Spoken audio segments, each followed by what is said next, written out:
ఏ జిల్లానే మీది? ఎక్కడి నుంచి వచ్చారు? మీ సమస్యలు ఏంటి? ఎందుకు రావాల్సి వచ్చింది ఇక్కడ హైదరాబాద్? మాది పెద్దపల్లి జిల్లా గోదావరి కానీ. హ్మ్. మా పేరు నీలారపు రవి. హ్మ్. ఇప్పటికి ఈ అంటే ఇప్పుడు కాంగ్రెస్ గవర్నమెంట్ ఏర్పడ్డాక సోనియా గాంధీ బర్త్డే సందర్భంగా మహిళల కోసం ఫ్రీ బస్ అని ఒకటి అప్పటి ముఖ్యమంత్రి రేవంత్ రెడ్డి గారు ఫ్రీ బస్ అని పెట్టారు. దానివల్ల ఇప్పుడు ఉన్న మేము ఆటో డ్రైవర్లం ఏంటంటే ఎంతవరకు నష్టపోయింది అనేది మాటలలో కొంతమంది బయటికి వచ్చి అసలు ఓపెన్గా చెప్పుకోలేకపోతాను. అంటే మేము ఎంత నష్టపోయింది ఏంది అనేది. మళ్ళీ రెండో సమస్య వచ్చి ఏంటంటే ఇప్పుడు ఆ ఏజ్లో ఇప్పుడు ఒక చిన్నప్పటి నుంచి ఒక 30 సంవత్సరాల నుంచి ఆటో ఫీల్డ్నే మా వృత్తిగా ఎంచుకొని బతుకుతాను మేము. ఇప్పుడు ఆ ఆటోను వదిలేసి ఇంకో దాంట్లో పోయి బతుకుదామంటే అవకాశం లేకుండా అయింది. సరే వేరే పని ఏదైనా చేసుకుందామంటే సాతగాని పరిస్థితి అయింది. వేరే పని చేయలేకపోతాను, ఉన్న పనిని విడిచిపెట్టలేకపోతాను. ఎంతో కొంత అంటే ఆర్థికంగా ఎంతో కొంత వెనక ముందు ఎవరన్నా ఉంటేనో బ్రతకగలుగుతాను. లేనోళ్ళు ఏం చేస్తారు, ఆటో వృత్తిని విడిచిపెట్టుకొని వేరే వృత్తిలో చేంజ్ అవుతారు కొంతమంది. ఇంకో కొంతమంది ఏది భరించలేక కొంతమంది ఆత్మహత్యలు చేసుకున్న వాళ్ళు ఉన్నారు. పరిస్థితి ఇప్పటి వరకు అంటే మేము ఫ్రీ బస్సుకు వ్యతిరేకంగా చెప్తలేము. నువ్వు ఫ్రీ బస్సు పెట్టినావు, సేమ్ టైంలో ఆటో డ్రైవర్లకు ఎంతో కొంత న్యాయం చేస్తే సరిపో. మీరు అన్నట్టు మేనిఫెస్టోలో పెట్టినప్పుడు 12,000 రూపాయలు అన్నారు. అది ఇంతవరకు ఒక్క ఆటో డ్రైవర్ కూడా అమలు చేయాలి. అది ఇంతవరకు ఒక్క ఆటో డ్రైవర్ కూడా అమలు చేయాలి. ఫ్రీ బస్సు పెట్టారు. ఫ్రీ బస్సులో సాఫ్ట్వేర్లు పోతారు, గవర్నమెంట్ టీచర్లు పోతారు, ఎంప్లాయీ పోతారు. లక్షల జీతం తీసుకునేటోళ్ళకు ఫ్రీ బస్ ఎందుకు?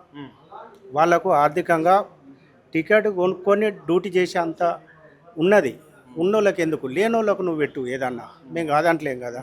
దీనివల్ల ఇంతమంది డ్రైవర్లు చనిపోయినా కూడా ఒక్కో రోజు నువ్వు చలనం గింత తీసుకొని ఇవ్వాలి. ఓ డ్రైవర్ చనిపోతే ఇంతకుముందు 5 లక్షల రూపాయలు ప్రమాద బీమా వచ్చేది. దాన్ని కంటిన్యూషన్ రెగ్యులేషన్ చేయలే, నువ్వు డబ్బులు కట్టకపోతుంది. అది ఇంతవరకు అట్లా చేయలే. అంటే ఈ డ్రైవర్లను ఇంకెంతవరకు చేస్తావు? ఒకటి ఏంటంటే నేను లాస్ట్ చెప్పేది ఒక్కటే విషయం, మౌత్ పబ్లిసిటీ అనేది మా ఆటో డ్రైవర్ల దగ్గర చాలా పెద్దగా ఉంటుంది. మేము ఏది కానీ ఒకరి దగ్గరికి పోయి ఒక లీడర్ లెక్క ఒకరి దగ్గరికి పోయి నలుగురు దగ్గరికి పోయి చెప్పుకోవాల్సిన అవసరం మాకు లేదు. మా ఆటోల దగ్గర ఎక్కి దిగటోళ్ళకి ఇక్కడ ఏం జరుగుతుంది, ఎట్లా జరుగుతుంది, ఎన్ని హామీలు ఇచ్చారు, ఏమి నెరవేర్చారు, ఎన్ని చేసారు అనేది మా మౌత్ పబ్లిసిటీ అనేది ఎంతో గొప్పగా ఉంటుందంటే ఇక దాని తెలంగాణ వ్యాప్తంగా ఉన్నది ఒకటి సింగరేణి కార్మికులు, 2 ఆటో డ్రైవర్. అంటే ఇలా మౌత్ పబ్లిసిటీ ఎటు ఉంటే అటు టర్న్ అయిపోతాయి. ఇది చాలు రేవంత్ రెడ్డి నాశనానికి, ఇంకా వేరే ఏది అవసరం లేదు. రైట్. మరి మాట్లాడుతుంటే ఇప్పుడు ఎట్లా ఉంది మరి గ్రామాలలో రైతుల పరిస్థితి ఏంది? మళ్ళీ యావత్ ప్రజలకు కూడా అనేక హామీలు కూడా ఇవ్వడం జరిగింది. మరి దాన్ని ఎట్లా చూస్తున్నారు ఈ రాష్ట్ర ప్రజలు కావచ్చు, రైతులు కావచ్చు? ఈయన ఇచ్చిన 6 గ్యారంటీలల్లా 420 హామీలల్లా ఎన్ని అమలు చేసిండంటే పూర్తి స్థాయిలో అమలైంది ఏదన్నా ఉన్నదా అయ్యా అంటే ఒకటే, free bus Mahalakshmi free bus తప్ప ఏది ఇంతవరకు పూర్తి స్థాయిలో అమలు కాలే. ఏ కాంగ్రెస్ లీడర్నైనా ఆయన గుండెల మీద చేసుకొని మేము ఎన్ని చేసినాం అనేది వాళ్ళ నోటితోటే చెప్పుకోవాలి. ఏ కార్యకర్త అయినా మంచిదే, ఏ లీడర్ అయినా మంచిదే. ఏ గ్రామానికి పో, రైతు బంధు ఇప్పటికి ఎన్నిసార్లు పడ్డది, ఎన్నిసార్లు కట్ అయింది, గ్యాస్ ఎంతమందికి వచ్చింది, ఎంతమందికి రాలే, ఫ్రీ కరెంట్ ఎంతమందికి వస్తుంది, ఎంతమందికి వస్తలేదు. నువ్వు అన్న 2,000 ఉంటారు 2,500 రూపాయలు అన్న మహిళలకు అన్నది ఎంతమందికి ఇచ్చినావు? ఒకరికన్నా ఇచ్చినవా? స్కూటీ లాంటివి 5 లక్షలు లాంటివి, 10 లక్షలు లాంటివి, 10th అయిన వాళ్ళకంటివి, ఇట్లా నువ్వు ఇచ్చిన హామీలే పెద్దగా ఉన్నాయి. నెరవేర్చిన ఇంతవరకు ఏది లేదు. 2,000 పెన్షన్ వచ్చే నెల అయితే 4,000 ఇస్తా అంటివి. ఏ ఒక్కరికన్నా వచ్చిందా ఇంతవరకు? అచ్చుడు దేవుడు ఎరుగు. ఇప్పుడు ఉన్న పెన్షన్లను ఇంతవరకు మీరు కనీసం అంటే రెగ్యులర్గా కంటిన్యూషన్ ఇచ్చిన దావతు సుతలేదు. మరి ఎట్లా చూడాలి? రాష్ట్ర ముఖ్యమంత్రి మాటలు అవాక్ చవాకులు వేలుస్తుంటాడు.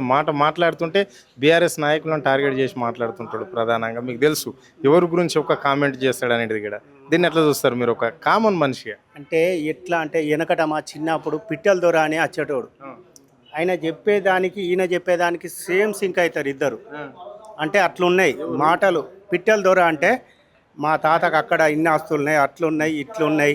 ఈయన ఈరోజు మాట్లాడిన మాట రేపైనా మాట్లాడితే దానికి దీనికి బాగా డిస్టెన్స్, అసలు సంబంధం ఏముండదు.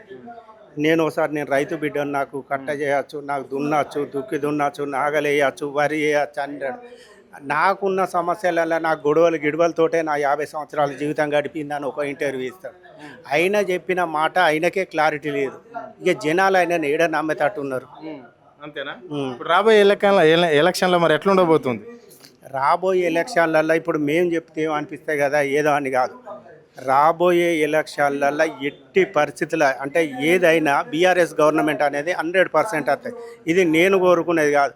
నువ్వు ఏ మూల ఎక్కడికన్నా ఏ మూలకు పోయి ఏ రైతుని అడిగినా చెప్తాడు, ఏ కార్మికుడిని అడిగినా చెప్తాడు, ఎవరిని అడిగినా ఈ మాట 100%. జనాలు ఇప్పుడు కొంచెం బయటికి రాలేకపోతారు కావచ్చు, కానీ ఒక 6 నెలలు సంవత్సరం ఆగితే మొత్తం రోడ్డు మీదకి వాళ్ళే వచ్చి కొట్లాడతారు ఈ ప్రభుత్వానికి వ్యతిరేకంగా.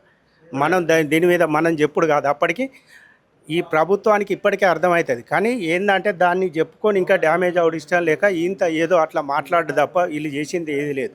Okay right. ఇది పరిస్థితి. అంటే ఇక్కడ రాష్ట్ర ముఖ్యమంత్రి ఎన్నికల మేనిఫెస్టోలో సంక్షేమ బోర్డు పెడతా ఆటో డ్రైవర్లకు సంవత్సరానికి 12,000 ఇస్తాన్న మాట తప్పిండు. మళ్ళీ మేము అనుకుంటే ఒక్కొక్కరిని మేము మోటివేట్ చేస్తే మాత్రం రాష్ట్రంలో రేవంత్ రెడ్డి తిరగని పరిస్థితి ఉంటుంది అని చెప్పేసి కూడా ఆయన క్లియర్గా చెప్పడం జరిగింది.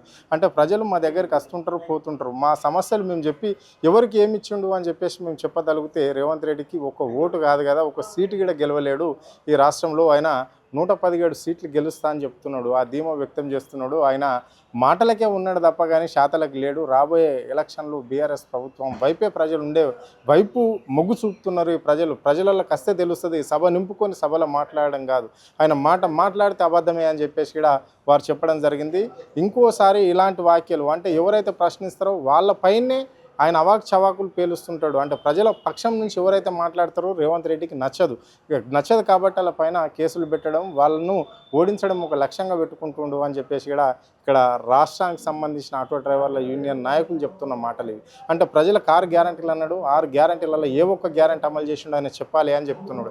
మా లక్ష్యం పథకంలో ఒకటి బస్సు ఫ్రీ, ఆ ఒక్కటి మాత్రమే చేసిండు, ఇంకా 4-5 ఉంటాయి అందులో. మా లక్ష్యం పథకంలో ఏ ఒక్క హామీ చేసిండు అది ఒక్కటి తప్ప అని చెప్పేసి కూడా వాళ్ళని ప్రశ్నించడం అనేది జరుగుతుంది. రాబోయే రోజులలో కాంగ్రెస్కు గట్టు రోజులే ఉంటాయి. ఆయన అనుకున్నట్ల ఇక్కడ గెలిపిస్తోడు ఎవరు లేడు, ఓడగొట్టడానికి ప్రజలందరూ చూస్తున్నారు. ఇంకో ఏడాది అయితే 6 నెలల తర్వాత ప్రజలు రోడ్ల మీదకి వచ్చినప్పుడు రేవంత్ రెడ్డి ఆటేందో చూపిస్తారు అని చెప్పేసి కూడా ఖండిగా ఈ డ్రైవర్ చెప్తున్న మాటలు ఇవి. కెమెరా పర్సన్ కళ్యాణ్ తో అరుణ్, ఆద్య టీవీ, హైదరాబాద్.